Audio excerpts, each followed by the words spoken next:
कहेगा नहीं सुनेगा, मेरे जागरण का फल वहां पर किसी को भी नहीं मिलेगा।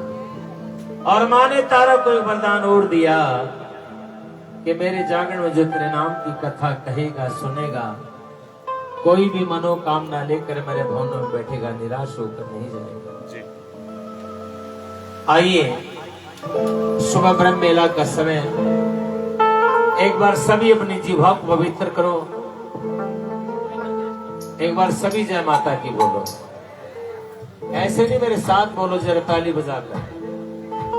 अरे सारे बोलो दिल के बोलो, आवाज नहीं आई के रोटी न खाई, आगे वालों पीछे वालों कुछ करके खा लो, जरा ताली बजा लो। दिव्याना किस्ती कुछ बोलन लगता, माँ माहण गंगा तेरा पानी ठंडा, माँ चरण पादुका, माँ अर्ध कवारी तेरी शेर सवारी, माँ लगती प्यारी, माँ सांझी छत्ता, माँ हाथी मत्था, लो आ गई माता, लो कर लो दर्शन, लो कर लो जोली, तेरी लाल चुनरिया भक्तों को भावे, माँ पार लगावे, माँ बिगड़ी बनावे, माँ खुशियाँ पावे। जय माता दी, जय माता दी।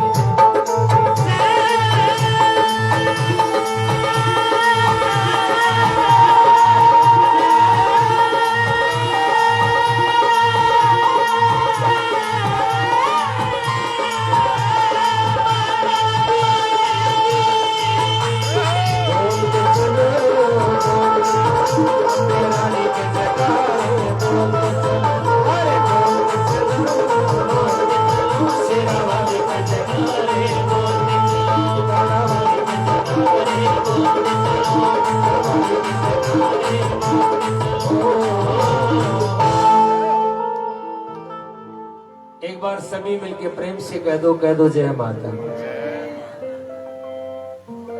शुरू करते हैं तारा रानी की कथा। एक राजा हुआ करता जिसका नाम था सपस। सभी ध्यान दें। एक राजा हुआ करता जिसका नाम था सपस। महारानी का दिया हुआ राजा के पास सब कुछ था, महल हवेली बंगले गाड़ियां, लेकिन राजा फिर भी इस महारानी के चरणों में भिखारी बन के बैठा रहता। क्यों? क्योंकि राजा के घर कोई संतान नहीं थी। राजा रो रो करके माँ से फरियाद करता कि माँ, किसी के घर 4-4 संतान है, मेरे घर एक भी नहीं। एक दिन राजा की फरियाद माँ ने सुनी। राज सौपन में माँ ने राजा को दर्शन दिया और कहा कि राजा जा, तेरे घर 2 कन्याओं का जन्म होगा। सुबह उठा, रानी के पास कहा कि रानी, आज सौपन में माँ ने मुझे दर्शन दिया और कहा कि राजा जा, तेरे घर 2 कन्याओं का जन्म होगा।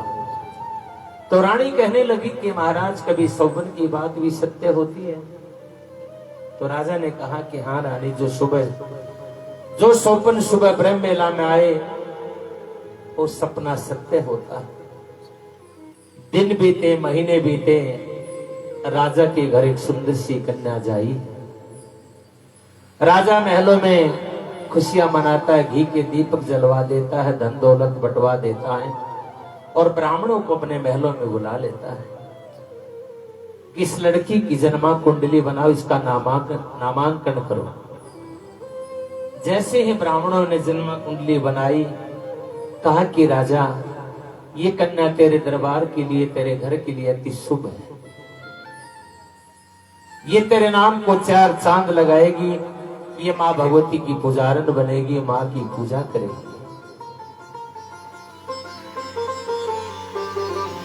और ये तारों की छाव में पैदा हुई है, इसलिए हम इसका नाम तारा रखते हैं।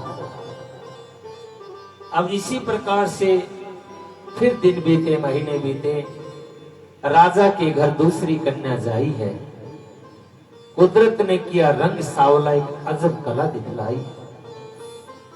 औलाद गोरी हो या काली हो, हर एक माँ बाप को प्यारी होती है। राजा ने उसी प्रकार से ब्राह्मणों को अपने महलों में बुलाया, उसी प्रकार से घी के दीपक जलवाए, धन दौलत बांट दिया गया और ब्राह्मणों से कहा कि हे विप्रदेव, इस कन्या की भी जन्मा कुंडली बनाओ। अब जैसे ही ब्राह्मणों ने जन्मा कुंडली बनाई और कहा कि राजा, ये कन्या आपके लिए शुभ नहीं है।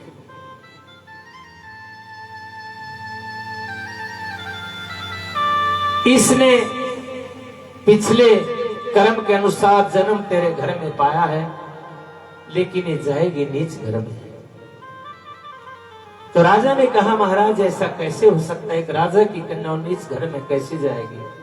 कि सुनो राजा, इंद्र के दरबार में दो बहनें रहती थी, दोनों ने एकादशी का व्रत किया।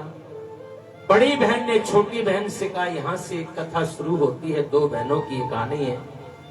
दोनों बहनों ने एकादशी का व्रत किया तो बड़ी बहन ने छोटी बहन से कहा कि आप मृत लोक में जाओ, फल इत्यादि लेकर आओ जिससे हम अपना व्रत खोलें। बड़ी बहन की आज्ञा पाकर छोटी बहन मृत लोक में पहुंच जाती है। देखा कि एक मांस की दुकान पे भीड़ लगी है, अपने हिस्से का लेकर वहीं खड़ी होकर खा लेती, बड़ी बहन के हिस्से का लेकर इंद्रलोक में चली जाती है। और बड़ी बहन ने जब छोटी बहन के हाथों में मांस देखा तो गुस्से से लाल पीली हो जाती है। जा नीचों की नीचनी, तुमने एकादशी के दिन मांस आहार किया है तो हर जन्म में नीच बनेगी, इसी प्रकार से कीड़े मकोड़े खाती रहेगी। उसका अगला जन्म छिपकली का हुआ। और राजा, तू पिछले जन्म में भी राजा था, तू और तेरा वजीर शिकार खेलने के लिए जंगल में गए। जब शिकार नहीं मिला तो आप थक हार कर एक पेड़ के नीचे सो गए और आपके वजीर को एक जानवर के पानी पीने की आवाज सुनाई दी। आपके वजीर ने आपका शब्द वेदी बाण उठाया और उस दिशा में छोड़ दिया जहां से पानी पीने की आवाज आ रही थी। आपका शब्द वेदी बाण जाकर एक कपिला गऊ को लगा और गऊ हत्या हो गई। आपने देखा तो आपने अपने वजीर को देश निकाला दे दिया कि जाइए मेरे राज्य से बाहर हो जाइए। आपने बहुत बड़ा अनर्थ किया, बहुत बड़ा पाप किया, आपने गौ हत्या की। राजा महलों में आ जाता है और अपना गौ श्राप उतारने के लिए एक यज्ञ का आयोजन करता है। बड़े बड़े ऋषि संत महंतों को अपने दरबार में बुला लेता है, उधर से भंडारे की तैयारी कर देता है। तो वजीर ने सोचा कि जो कुछ किया मैंने राजा के लिए किया और उसी ने मुझे देश निकाला दे दिया, मैं राजा से बदला अवश्य लूंगा। तो वजीर ने मां के प्यारे प्यारे भक्तों एक मरे हुए सांप के टुकड़े लिए अपने झोले में टांगकर साधु का भेष धारण कर वहां चला गया जहां पर भंडारे की तैयारी हो रही थी। सबकी आंख चुराकर वो सांप के टुकड़े उस खीर के कढ़ाई में डाल देता है। जब भोजन तैयार हो गया और उस खीर के कढ़ाई को उतारने के लिए जब ऋषि संत महात्मा आए तो दीवार पर वो बैठी बैठी छिपकली ये सारा नजारा देख रही थी कि इस खीर को सब के सब खाएंगे, सब के सब मारे जाएंगे, राजा और भी पाप का भागी हो जाएगा। उस छिपकली ने सबके सामने खीर के कढ़ाई में छलांग लगा दी। तो ऋषि संत महात्माओं ने फिर उस छिपकली को श्राप दे दिया, जा नीचों की नीचनी तो हर जन्म में नीच रहेगी। आपने ऋषि संत महात्माओं का भोजन खराब किया है। राजा ने सिपाहियों से आदेश किया कि इस खीर के कढ़ाई को जंगल में ले जाओ, खड्डा खोद करके दबा दो ताकि इसे कोई जानवर भी न खा सके। अब सिपाही इस खीर के कढ़ाई को लेकर जंगल में पहुंचे और जब खीर के कढ़ाई को खाली किया तो नीचे देखा सांप के टुकड़े निकले। सिपाहियों ने आकर राजमहल में बताया, महाराज उस कढ़ाई में तो सांप के टुकड़े थे। अभी ऋषि संत महात्माओं ने अपनी योग विद्या से देखा और कहने लगे, हमसे बहुत बड़ी भूल हो गई। जिस छिपकली को हमने श्राप दिया उसने तो हमारे प्राणों की रक्षा की, हमारे प्राणों की रक्षा की है। तो उन्होंने कहा कि हम अपना श्राप वापस तो नहीं ले सकते, लेकिन वरदान देते हैं कि तेरा जन्म किसी उच्च कुल में होगा, लेकिन तू जाएगी नीच घर में। सो राजा, आज जो कन्या बन के घर तेरे में आई है, जाना इसने नीच घर में इसकी किस्मत लिखाई है, तो इसको रोक नहीं सकता। तो राजा ने कहा कि महाराज इसका मुझे कोई उपाय बताओ। तो ब्राह्मणों ने कहा कि आप इस कन्या को मरवा दीजिए। राजा कहने लगे, ये मुझसे नहीं होगा, कोई दूसरा उपाय बताओ। तो ब्राह्मणों ने कहा कि आप इसको जल प्रवाह कर दो। कोई चीज जल प्रवाह कर दी जाती है तो उसका त्याग कर दिया जाता है। राजा को उपाय अच्छा लगा कि एक ना एक दिन मुझे अपनी बेटी को घर से विदा तो करना ही। उसने एक लकड़ी का संदूक मंगवाया, हीरे मोती अंदर भर दिए, ऊपर जड़ दिए और छोटी सी कन्या को उसमें लेटा दिया। अब उस संदूक को लेकर राजा नदी के किनारे पहुंच जाता है और उस लड़की को जल प्रवाह कर देता है। पूरी रात संदूक बहता बहता काशी नगर के समीप पहुंच जाता है और उधर एक ब्राह्मण का नित्य नियम था, उस सुबह गंगा स्नान करना, प्रभु का भजन करना। ब्राह्मण ने देखा सोने से चमकता संदूक आ रहा है। ब्राह्मण यह भी भूल गया कि मुझे तैरना आता कि नहीं आता, क्योंकि सजनों लालच बुरी वाला है। ब्राह्मण ने नदी में छलांग लगा दी। उधर से इसी प्रकार से एक मछियारे का काम था, वो रोजाना नदी पर आता, मछलियां पकड़ कर ले जाता और शहर में गली गली में जाकर उनको बेचा करता था। मछियारे ने देखा संदूक भी बहता आ रहा है और ब्राह्मण भी बहते आ रहे हैं। मछियारे ने नदी में छलांग लगाई, क्योंकि उसे तैरना आता था। उसने संदूक को भी बाहर निकाल लिया और ब्राह्मण को भी बाहर निकाल लिया। अब दोनों में झगड़ा हो जाता है। ब्राह्मण कहने लगे कि संदूक को पहले मैंने देखा था, मैं लेकर जाऊंगा। मछियारे ने कहा कि संदूक को मैं लेकर के जाऊंगा। उधर से मां ने सोचा कि इन दोनों के झगड़े में छोटी सी कन्या को कुछ ना हो जाए। मां ने बुढ़िया का रूप धारण किया और जल भरने के बहाने नदी तट पर पहुंच जाती है। पूछा कि आप क्यों लड़ रहे हो? तो ब्राह्मण ने कहा, इस संदूक को पहले मैंने देखा था, मैं लेकर जाऊंगा। ये कह रहा मैं लेकर जाऊंगा। तो मां ने कहा, तो कोई बड़ी बात नहीं, ऐसा करो, या तो आप बाहर का सामान ले लो, अंदर का ले लो। तो ब्राह्मण जी बड़े लालची थे, बड़े चालाक थे। सोचा कि न जाने अंदर क्या होगा, बाहर तो हीरे मोती जड़े हैं। तो ब्राह्मण ने कहा कि मुझे तो बाहर का ही सामान दे दो। अब हीरे मोती इकट्ठे किए, पोटली बनाकर कंधे पे टांग कर खड़े हो जाते हैं। उधर से जैसे ही मछियारे ने संदूक को खोला, उसमें एक छोटी सी कन्या अपने बाएं पैर का अंगूठा चूस रही थी। कह दो जय माता दी। जय माता दी। मछियारा उस कन्या को पाकर बड़ा प्रसन्न हुआ। क्यों? क्योंकि मछियारे के घर भी कोई संतान नहीं थी। छोटी सी कन्या को गोदी में लेकर घर पे चला जाता है और आवाज लगाता है कि बाहर आओ, मैं देखो आपके लिए क्या लेकर आया हूं। उसकी धर्म पत्नी बाहर आई, आकर देखा कि मछियारे की गोदी में एक छोटी सी कन्या है। कहा कि भगवान ने हमें अपनी संतान ही दूसरे की क्यों ले आए, जिसकी लेकर आए हो वापिस करके आओ। तो मछियारे ने कहा कि रानी, इसको जल प्रवाह कर दिया गया और जिस चीज का जल प्रवाह कर दिया जाता है उसका त्याग कर दिया जाता है। मछियारे की धर्म पत्नी जैसी छोटी सी कन्या को गोदी में लिया, वो छोटी सी कन्या दूध पीने लगी। एक बार प्रेम से कह दो जय माता। अब देखिए उधर से तारा रानी बड़ी हो जाती है और राजा सप्रस अपनी बेटी की शादी काशी नगर में राजा हरिश्चंद्र के साथ कर देते हैं। अब तारा से तारा रानी बन जाती है और उधर से रुको भी बड़ी हो जाती है। रुको की शादी काशी नगर के समीप एक भेलों की बस्ती थी,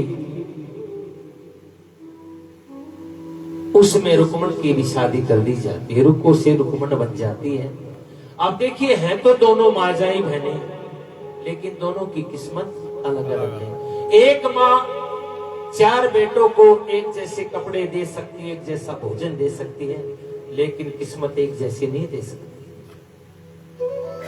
एक बहन का काम है इस महारानी की पूजा पाठ करना, महारानी का भजन करना, और दूसरी बहन का काम है सिर पर मांस का टोकरा रखना, गली गली में जाकर बेचना। है तो दोनों माजाई। अब समय बीता, दिन बीते। एक दिन रुक्मन सिर पर मांस का टोकरा रख के गली गली बेच रही थी। थक हार कर महल के किनारे आकर बैठ जाती है। उधर तारा रानी महामाई का पूजन करके प्रसाद बांटती बांटती महल के बाहर आई और पूछा कि आप कौन है मेरी बहन, उठो, माँ का प्रसाद लो और अपने घर जाओ। तो रुक्मण ने कहा, रानी आपका धर्म भ्रष्ट हो गया, मैं तो नीच जाति की भिल्ली हूं, आपने मुझे बहन कह दिया।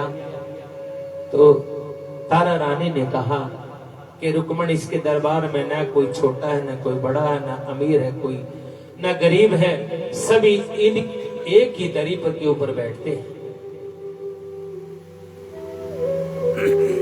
तो रुक्मण ने कहा, महारानी जिसकी आप पूजा करती है, इसकी पूजा करने से क्या मिलता है?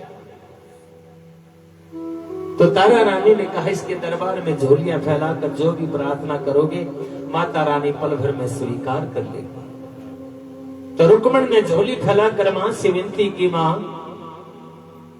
मेरे घर कोई संतान नहीं, अगर तेरी मेहर तेरी कृपा बरसी मेरे घर में संतान हुई तो मैं तेरे नाम का जागरण अपने घर पे करवाऊं। ये मन्नत मांगकर रुक्मण अपने घर को चली जाती है। मां का चमत्कार हुआ, 1 साल में उसके घर में सुंदर पुत्र का जन्म हुआ। रुक्मण बेटे की खुशी में इतनी बावली, इतनी पागल हो जाती है कि इस महामाई का जागरण कराना भूल जाती है। तो मां ने सोचा, क्योंकि ये मां जब देने पे आए तो ढेरों के ढेर देती है, और जब लेने आए तो शरीर की चमड़ी भी उधेड़ देती है। क्योंकि मां वैष्णो का रूप इसका, तो मां काली भी इसी का रूप है। मां ने सोचा, इसने मेरे नाम का जगराता नहीं करवाया, इसने मेरे भवनों में मन्नत मांगी थी। मां ने काली का रूप धारण किया और उसके बेटे को सौपन में जाकर डरा दिया। अब लड़का बीमार हो जाता है। रुक्मण डॉक्टर वैद्य हकीमों से अपने बेटे का इलाज करवाते, लेकिन कहीं आराम नहीं हुआ। अंत में तारा रानी के पास गई कि महारानी मेरा बेटा बीमार हो गया है, डॉक्टर वैद्य हकीमों से इलाज करवाए, कोई आराम नहीं है। तो तारा रानी ने कहा, करो भाई। तारा रानी ने कहा कि रुक्मण याद करो, आपने मां से कोई मन्नत मांगी थी। तो रुक्मण को याद आया कि मैंने महामाई का जगराता कहा था। तो मां रो रो कर मां से रुको, मां से फरियाद करती है, मां मुझे क्षमा कर दो, मैं भूल गई। और तारा रानी से कहा कि महारानी मुझे बताएं इसका जागरण कैसे किया जाता, मुझे कोई पता नहीं। तो तारा ने कहा कि रुको, एक लाल कपड़े में थोड़े से पीले चावल, थोड़ी सी दूब, थोड़ा सा गुड़, श्रद्धा अनुसार दक्षिणा लेकर किसी मंदिर में जाओ, पुजारी को देकर आओ, आपके घर पर जागरण करने आएंगे तो मामाई तेरे जागरण को स्वीकार करेगी। अब रुक्मण दल बनाकर मंदिर में पुजारी के पास गई कि महाराज मेरे घर में जागरण कर दो। तो पुजारी ने कहा कि तू नीच जाति की बिल्ली, हम तेरे घर जागरण करने नहीं आएंगे, तू 5 रुपए यही दे जा, हम तेरे नाम का जागरण यहीं पर कर देंगे। हाँ, एक शर्त पे हम आ सकते हैं, अगर तारा रानी तेरे घर पर आएगी तो हम तेरे जागरण में जरूर आएंगे। अब रुक्मण तारा रानी के पास पहुंच जाती है कि मंदिर के पुजारी ने ऐसा कहा है कि अगर तारा रानी तेरे घर पाएगी तो हम जागरता करने के लिए आएंगे। तो तारा रानी कहती कि जाओ बहना, आप तैयारी करो, मैं तेरे जागरण पर जरूर आऊंगी। अब वो दिन आया, तारा रानी के घर में महामाई का जगराता होने लगता है और ये सभी बातें एक सेनाई, जो राजा हरिश्चंद्र का सेनाई था, सभी बातें सुन लेता है और राजा से कहा कि राजा, आज तेरी रानी महलों से बाहर जाएगी, नीच बस्ती में जाएगी। तो राजा ने कहा ऐसा नहीं हो सकता, मेरी रानी कभी महलों से बाहर नहीं जाती। तो सेना ने कहा महाराज मैंने कहना तो सो कह दिया, आप विश्वास करें ना करें वो आपकी मर्जी। अब देखिए, पूरी रात जगने के लिए राजा हरिश्चंद्र अपनी उंगली को काट लेता, उसमें नमक मिर्च छिड़कता रहता ताकि मुझे नींद न आए। लेकिन इस माँ की कृपा देखो, ठंडी ठंडी हवा चल गई और राजा सो गया। अब तारा रानी ने देखा कि महाराज सो गए हैं, महलों से बाहर निकली, देखा जहां पर एक पहरेदार खड़ा होता वहां 10-10 पहरेदार खड़े थे। तो तारा रानी पीछे से खिड़की से बाहर हो जाती है और जय मां जय मां जय मां जय मां करती हुई रुक्मण के घर पहुंच जाती है। पूरी रात जागरण में रहती है। उधर से राजा हरिश्चंद्र की आंख खुली, देखा कि रानी महलों में नहीं है, गुस्से से लाल पीला हो जाता है, तलवार लेकर रुक्को के घर की तरफ चला जाता है। दरवाजे से आंख लगाकर देखा कि तारा रानी की झोले में मांस का प्रसाद डाला, क्योंकि उसके घर में काली का जगराता था। मांस का प्रसाद डाला जा रहा था। राजा हरिश्चंद्र ने कहा कि तारा दिखा तेरी झोली के अंदर क्या है।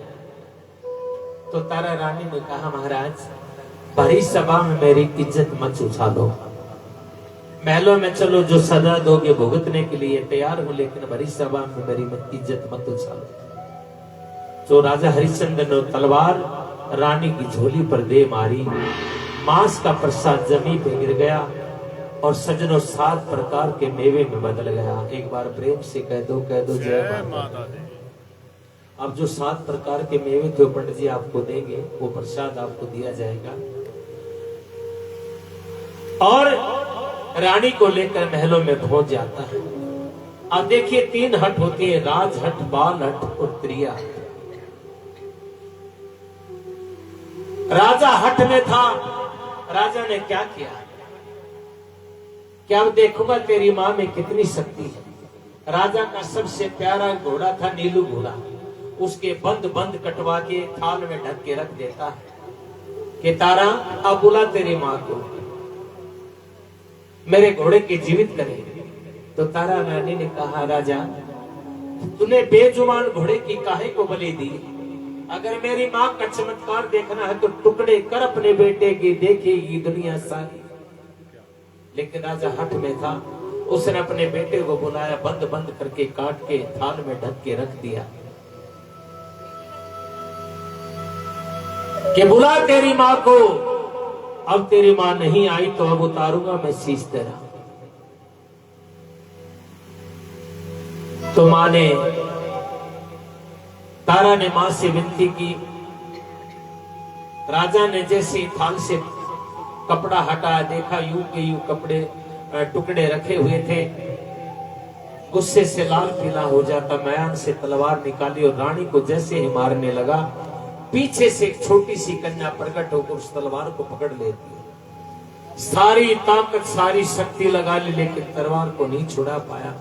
पीछे मुड़ के देखा तो राजा को दिखना भी बंद हो गया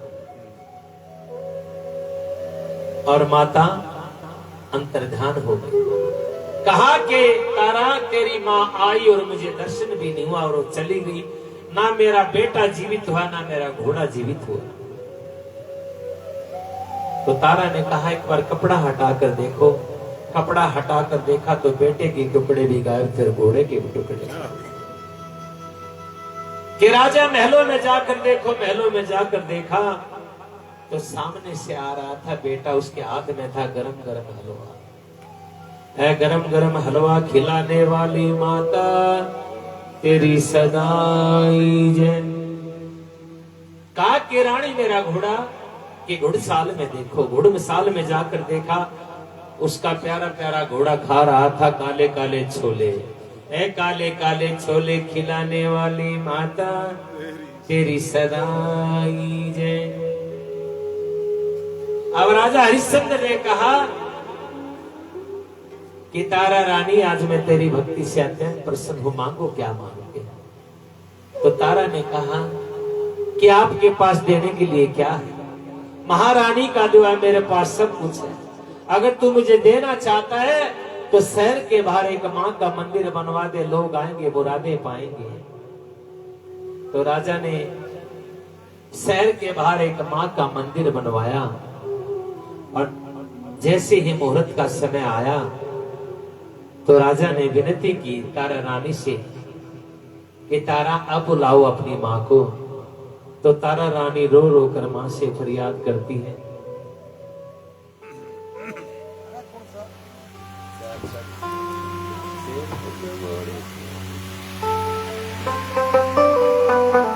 रो रो करके विनती करती, प्रार्थना करती है, शेर पे सवार होके आजा शेरा वाली।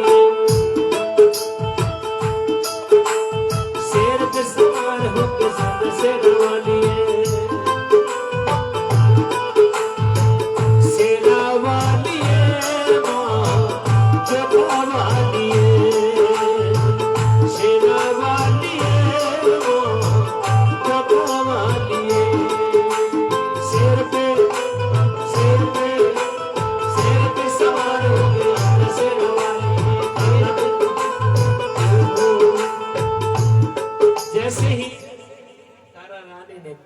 प्रार्थना की तो माता रानी शेर पे सवार होकर सबको खुले खुले दर्शन देती है। और राजा हरिश्चंद्र से कहा कि हे राजन, जैसे तू नीच जाति की समझ रहा था वो तेरी सगी क्या थी, राजा की सगी साली। राजा ये तेरी सगी साली और तारा रानी की सगी बहन है। दोनों बहनों के को मिलाने के लिए मैंने सारा चक्कर भी रचा था। इतनी बात कह के मां अंतर्ध्यान हुई। कथा तारा रानी की देखो समाप्तान हुई। आइएगा, तारा रानी की कथा समाप्त हुई और अभी महामाई के मंदिरों में आरती करेंगे और आरती के बाद जो भी प्रसाद की व्यवस्था की गई है, मां आज तेरे सेवक, तेरे बेटे, तेरे दास, तेरी